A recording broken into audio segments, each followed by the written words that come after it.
A very good afternoon to you and many thanks for joining us. You're watching News Updates coming to you live on Politics and Business Television Abuja. I am Bulus Joanna Ray.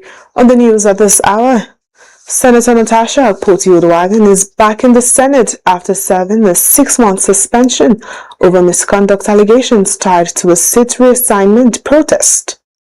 Her office, sealed since March, was recently reopened by National Assembly officials, and she rejoined plenary on Tuesday as lawmakers resumed after a 10-week recess, with Deputy Senate President Barau Jibrin presiding.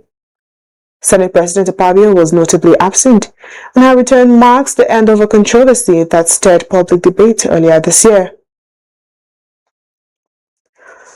Meanwhile, the Nigeria Customs Service has scheduled its main online recruitment exam for Thursday, October 9, 2025, targeting shortlisted candidates in the Inspectorate and Customs Assistant cadres. Applicants have been grouped into batches A, B, and C and must log in with their national identification number via the official portal to confirm their exam details.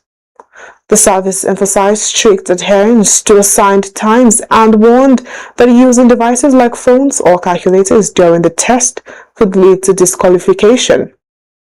Candidates were also cautioned against multiple logins or switching browser windows during the exam. Officials clarified that this phase is exclusively for Inspectorate and Customs Assistant applicants, while those in the Superintendent cadre will be scheduled separately. In the meantime, the Niger State Contributory Health Agency has published its second quarter quality assurance and monitoring and evaluation report, showing a 95% approval rating across 130 health facilities. Executive Secretary Suleiman Abubakar said the few underperforming centers pose safety risk and will be urgently addressed. At a stakeholder meeting in Minna, Nike unveiled new operational guidelines approved by Governor Mohammed Umar Bago, introducing a reward and sanction system to boost transparency and service quality. Abubakar emphasized that patients must receive essential medications without extra charges, as capitation covers both treatment and infrastructure.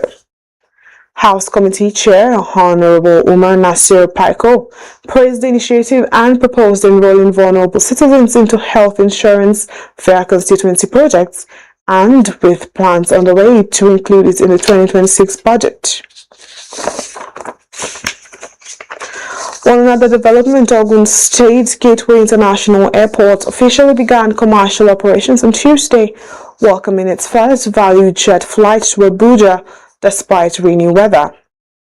Passengers braved the conditions to check in for the inaugural flight, marking the start of scheduled services every Tuesday and Thursday.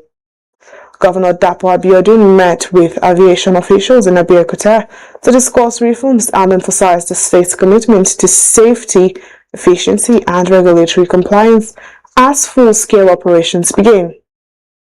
Return flights from Abuja are set to depart at 4 p.m. and arrive at Gateway International by 5:15 p.m. according to the governor's media advisor.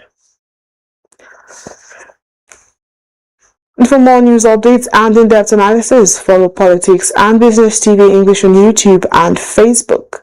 Connect with us on Instagram at PNBTV.English and TikTok at PNB.TV.English.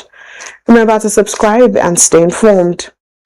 That'll be all for now. I am Bulus Joanna Ray. Do have a lovely day. Bye for now.